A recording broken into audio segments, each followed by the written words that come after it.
What if? Hey, I want to welcome everybody to today's Tomato Talk. Top of mind, advancing through obstacles. Well, here's the obstacle. Here's today's little challenge for you event planners. Oh, actually, it's for you professional speakers, or it's actually for anybody that is going to be presenting, and you're going to be presenting along with other people. You know, those multi-day seminars, the multi-hour webinars. Boy, that's a lot of fun, right? How do you keep an audience engaged for multiple hours, whether it be online or in person? Perhaps a challenge, maybe even more so if it's in person, because if it's, or more so if it's online, because if it's in person, hey, you could play music, you could serve food, you could do something. But now, let's take a look at it this way, because you're talking about it from the speaker's point of view, not so much as from the event planner's point of view, but that event planner, they got a lot of stuff on their shoulder, right? And that means they are responsible for making sure that that event works and works properly. Not only that, they want to make sure that what happens behind the scenes is not necessarily seen by the audience, because there's an image, a brand that actually needs to come through on the whole thing. And it needs to come through and come through properly. So what do? Let's take either one of those scenarios. It really doesn't make a difference. But you're at an event. You're the speaker at an event. You're lined up. You're number 3 speaker, right? They're going to give a presentation before, and then somebody else is going to go, and then they're going to bring you up, and maybe they're going to have 2 more speakers in there. It's going to be really fantastic because you've seen how they got this whole thing structured. Because you know that the person A is going to be introducing the topic from an overall standpoint. Person B is going to be giving the details about it. Person C, hey, that's you. You're going to be talking about the motivational side of it because that's who you are. You're the motivational speaker with it. And then number 4D, the final crux, that last person, the final person, the one on the end of that tug of war line, the anchor, is going to be talking about how do you make whatever that information was actionable. How do you actually do something with it? So it's great. And you're pumped. You're ready to go. Yeah, here we go. The day begins. The speaker begins. Speaker 1 goes up there, nails it. Just fantastic. You're ready. He's watching the second speaker. Maybe you could reference something into that prior presentation. This way you segue it right into yours. You're like, you are pumped. You are just like, let me at it. I got my 15 minutes. I'm raring to go. I got my opening all together. I got everything all set to go. 15 minutes, man, that's no problem. That's great. Good. Really good. And then you get a tap on the shoulder. It's the event planner. Say, hey, Brian, you got a second? You have a moment here because we have an issue. And you think, oh my gosh, what did I do? Am I, dressed properly? Got everything together? Yeah, you're fine. We just need your help. And you're like, okay. And that other speaker behind you, they're about 10 minutes into it. We need your help, Brian. You see, speaker number 4, the one that actually makes this thing the actionable side of it, I know you're really good at getting everybody all pumped up and seeing the possibilities. But we need you to be speaker number 4 also. We need you to be the anchor of the team here. We need you to make it actionable. That's fantastic. They're thinking, sure, that's fine. I'm happy to do that. Event planner walks away. You turn around, go, oh my, oh me, oh my. Am I really ready for this? Well, you need to be ready for it because it happens. Maybe it's not a situation where the speaker drops out completely. Maybe it's because the speaker has gone on too long. That speaker in front of you that was supposed to go for 15 minutes droned on for 25 minutes. That's probably more probable in life, in real terms.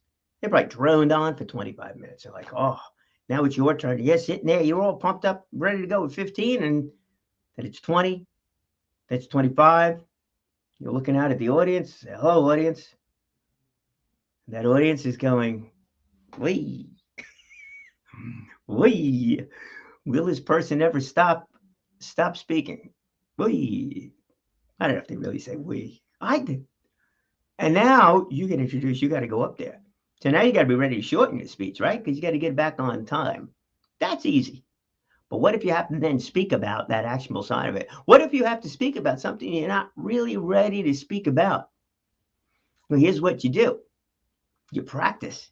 You get a little bit of insight from somebody on that one. But how do you get insight if you're going to speak about something you don't know because you don't know what you don't know and you don't know when this situation's going to come up? So how do you prepare for that? Maybe every time that you're speaking at an event where you've got multiple people speaking, here's one thing that you can do, should do, and I would definitely suggest you do, is that get to know the other speakers, especially the person that's speaking in front of you. There was a woman that gave a presentation. There was three of us. We were out at a school. We're doing high school career days. Three of us were asked to give the presentations in the front of the program, and this was before the breakout sessions where the students went out and met some of the businesses that were out there. All good. First guy goes up there and he does, the Wayne Gretzky presentation. He gets up there with his slideshow, very businesslike. And he was like, oh, yeah, these are all the motivational speakers. I think Michael Jordan had a scenario in there, right, where he was told in high school, I believe it was, wouldn't be good enough. There's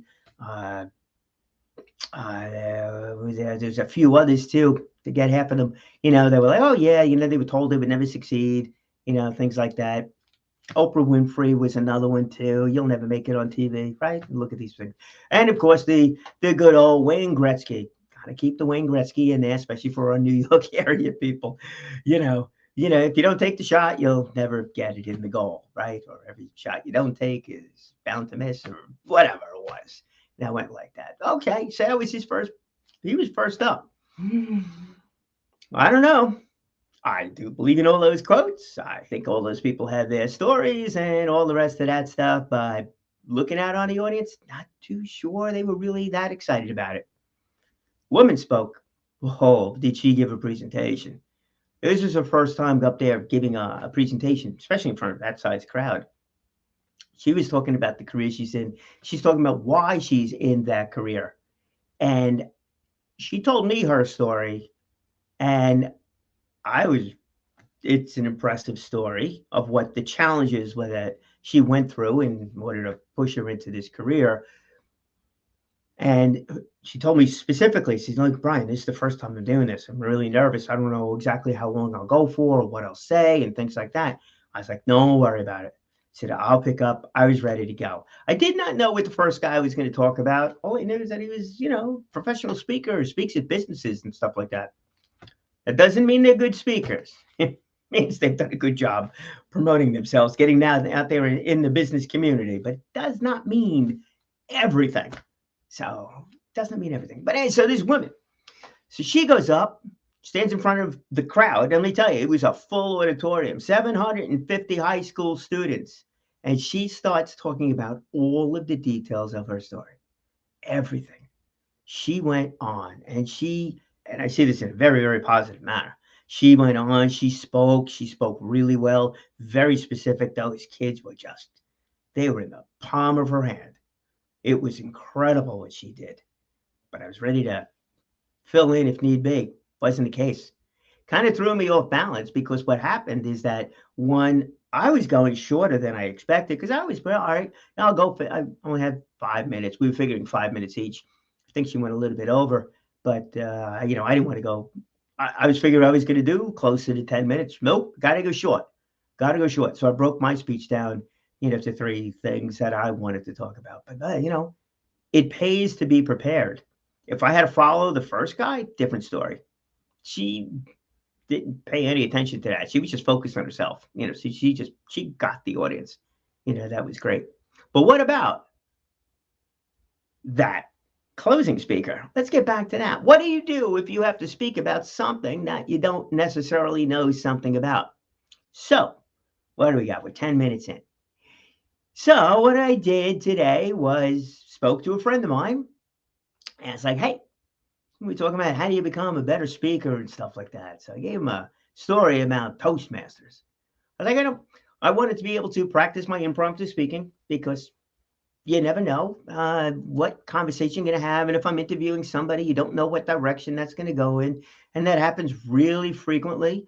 I meet somebody for the very, very first time on camera, knowing that we only have 1 to 2 minutes. I used to do these business expos, hope to do them again. But I was doing the business expo. So I'd walk the floor, literally walk the floor. I have somebody behind me that's pulling my coat, directing me to the next table to go to. And then when I get there, I would turn around and say hi. And then I would start a brief conversation about them based upon what their banner was. Now, there's a whole story behind the whole thing, but that was it. I asked them to explain their role with the company, and then we went from there. So I didn't know who I was talking to because I'm pulling it backwards. I didn't know what the person's name was unless it was on a name tag someplace, let alone really what their role was in the company. I just knew that if I was being directed there, they were ready to go on camera. And that's where it went. So it's impromptu speaking, flat out. Just I knew how to start the conversation, knew how to end the conversation because I only had a minute or two per company because we had a limited amount of time on these things. Only had 2.5 hours to interview 100 people. You do the math. 2.5 hours, that's 60 plus 60, right? 60 minutes plus another 30, so that's 120, 150 minutes, my friends. Yes, you try interviewing 100 people in 150 minutes. That's fun. So you need to be prepared for impromptu speaking. Actually took an improv class too. Big deal on that one. There's a friend of mine that's doing an improv class coming up. So that's you definitely want. We'll post some stuff about that. I'll get you details there to do that. So the question is, how are you ready to speak about something you don't know about? Are you ready to speak to people you don't really know who they are until you start chatting? And are you ready to be speaker number 4, do the big close? So the conversation I had with this gentleman before was about that. He's like, well, how do you prepare for something like that? I was like, well, you really can't because you don't know what you don't know, and you don't know what you're going to speak about until you're actually speaking about it, but you have to do it. Remember, you're on this path to become a professional speaker, right? You need to have material that you could talk about. You need to go figure out on the spot, how to fill in that time. So this fourth speaker, theoretical speaker, had 15 minutes to fill. I'm not going to do 15 minutes on that. But I did at a Toastmaster club do my 5 to 7 minutes. So how I practice for that situation, besides taking an improv class, learning a little about improv comedy, being able to think and speak at the same time, all jokes aside, that's an interesting talent. But inside of the Toastmaster Club, we also do that too. Slower paced than improv comedy and more realistic situations than an improv situation would be. Remember, improv's about laughs. So it's about putting yourself into, or putting the group, putting those people you're doing the improv with, that back and forth thing with, in crazy situations and changing up the situation. So the situation is kind of funny or strange or weird or unexpected.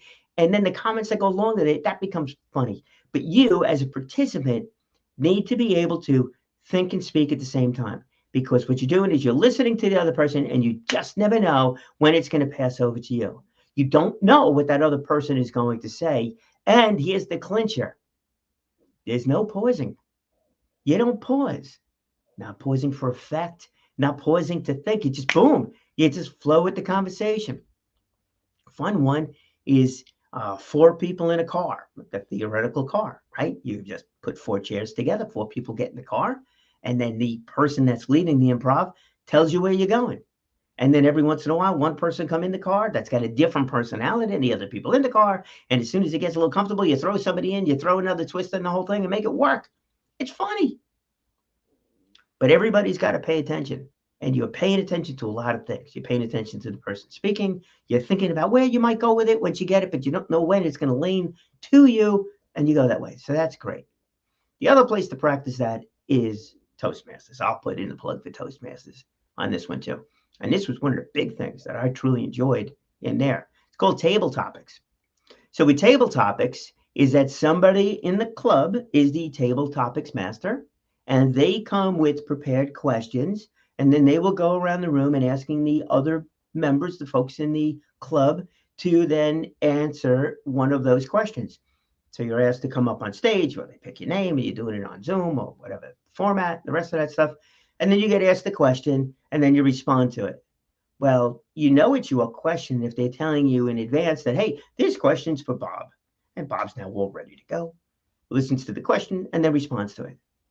You can speed it up a little bit and do it the other way and read off the question and then pick a person's name. You go really soft and read off the question and then ask for volunteers. Okay, nice in front of newer people. I think that's great. With guests, all well and good. But there's a big difference. If I ask you a question, if I ask a question to the group and look for volunteers, you're thinking, how can I answer that question? What am I going to do? And then you're like, oh, I have an answer. And then you go up. Or if you're picked and you're standing up or ready to get the question, you know it's you. So you're paying attention. Everybody else in the room going, yeah, not me. They don't have to worry about it. The other way, more fun per se, is if the question is asking immediately, that table topics master is then picking on somebody to answer the question. And then boom, you got to answer it immediately. Now, if you're in person, you have the ability to walk up on stage. So you get a few seconds to think about your response and then you respond. And in Toastmasters, if you pause before the response comes out, there's no problem, no shame in that. You can certainly do that. You know, this is not a high pressure thing. Improv comedy, a little bit more high pressure, but a lot more fun. And the crazy responses, the better it is. So the way I look at you doing table topics is by being the table topics master. And now I'm looking to improve my improv conversations or my interviewing skills. So what I'll do is I will listen to whatever comments are being made prior to me coming up and taking the stage as the table topics master. I will ask a person a question. Where do you like to go on vacation when it's in the middle of the winter and it's 10 degrees below? And whatever their response is, 10 degrees below, I'm going someplace warm. I'm going down to the Bermuda. I'm getting on a cruise, going to Bermuda, doing that. I want to be on the beach. I'll then base my next question on that. You're at the beach. You're at the beach and it begins to rain. You're on vacation. You got a pina colada in hand. Do you go to the booth over there on the beach or do you go back? Whatever the question might be.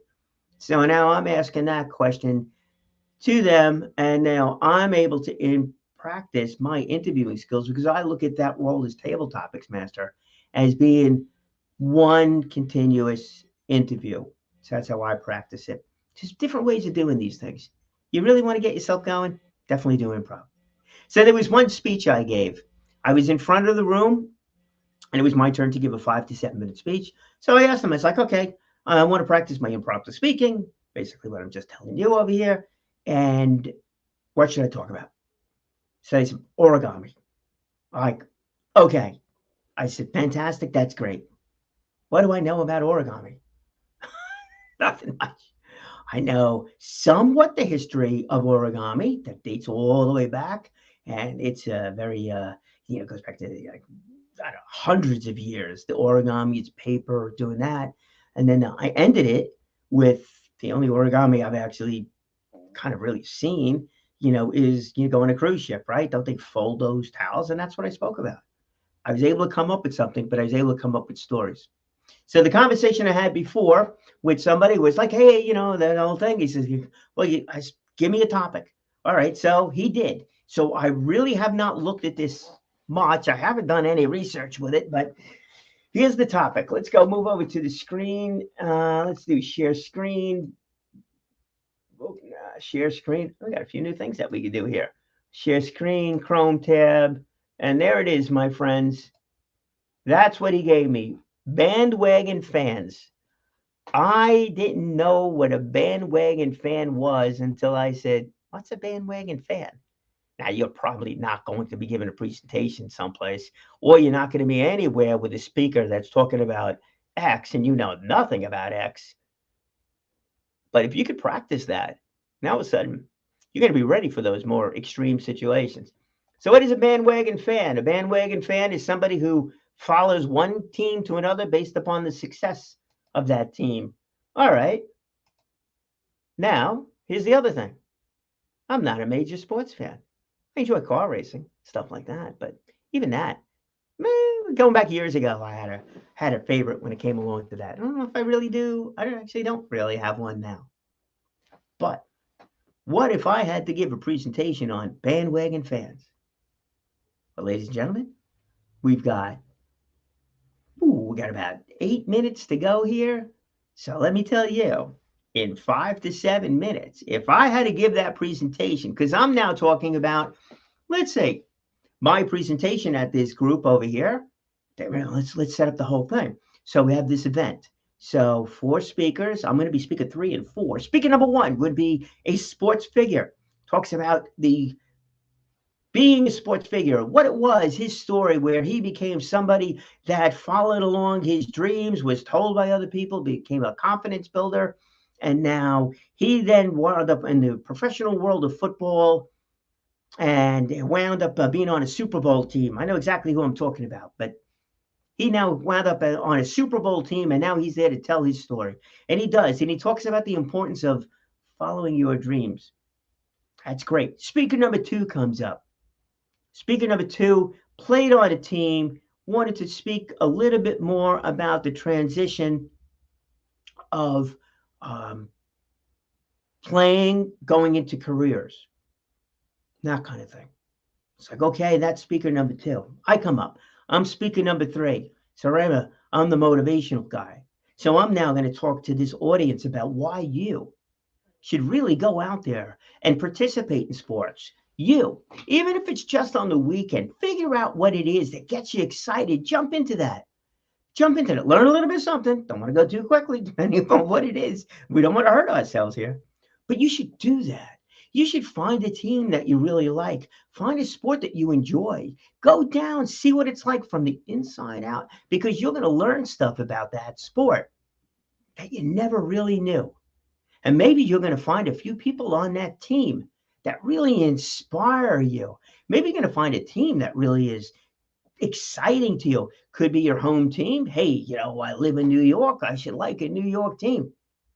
Some of our problem with the New York football teams is they both play in New Jersey. So that's a whole nother topic. But, maybe it's your local team that is really a local team. Find a sport that you really like. And then remember, before I went up there, I got the tap on my shoulder. And it was, Brian, speaker number 4 is not here. I know you're going to talk about the idea here of getting involved with sports, whether it be a team sport, individual sport, things like that. But nobody's talking about what a bandwagon fan is. Like, okay. So before I got on stage, I looked to see what a bandwagon fan is. And it's like somebody who just follows the winning team from the winning team. That kind of thing. They jump on the bandwagon. They jump from one to another. So now I'm talking to the audience, and I got in the back of my mind, say, all right, somehow I got to make this transition. So you're following a team. Why are you following that team? What is it about that team that really gets you excited?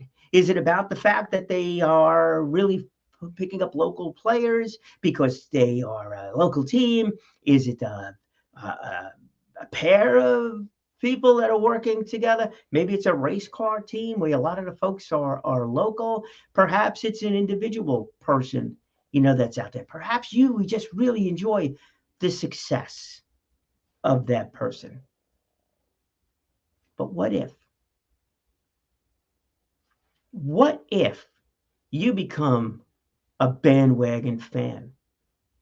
What if the only thing that you're interested in is people achieving success? Is that really the story? Is that really what gets you motivated? Someone who's got the trophy? Someone who's got the designations? Someone who's got the notoriety? Is that really what it's all about? Are you a bandwagon fan and just looking for that person that's getting the award, the one that's at the dinner, the one that's been invited to speak, the one that's been invited to go and present to all these kinds of places because they got the trophy for the year. That, and being that bandwagon fan, just going from one success story to another, that's not a fan. That's not really where your motivation is going to come from. That's not what it's about. Those people that do that, that jump from one thing to another, I think they're missing the point. I really think the fan, the true fan, is somebody who likes to see the struggle, who understands what that person has gone through going from point A to point B. You've heard our first speaker today. Did that speaker really see success just because? Were they just on the right team at the right place in the right moment? Or was it the fact that they really built their career? They put the time, energy, and effort into it, or the blood, sweat, and tears into it for them to achieve their success. That's a fan. You're a true fan of somebody when you're really a fan of that person for what they've accomplished throughout their career, not just the glory at the end of their career. Yeah, that's great to celebrate. And sometimes that is just an absolutely wonderful moment and a wonderful moment in time. But it's just a moment in time. It's not the whole story. So when you jump around as a bandwagon fan and you just see the glory side of it, you are truly missing the point. So pay attention to our first speakers. You know, there is something to be said for finding your inner core and moving up the ranks to put yourself in a place for success. Your team is everything. And if it's an individual sport that you're involved with, it's not. You still have a team. Those people still have a team. They have the coaches. They have their fellow players that they're competing against. They are part of their team. They are part of their success.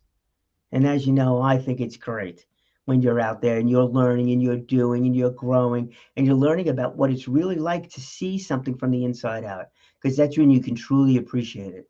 And that's how you don't become a bandwagon fan. That's how you learn who you really should be a fan of, because you know that their effort, their long-term effort, is what success is all about. And your long-term effort is going to help you achieve any level of success that you are destined for. It's up to you.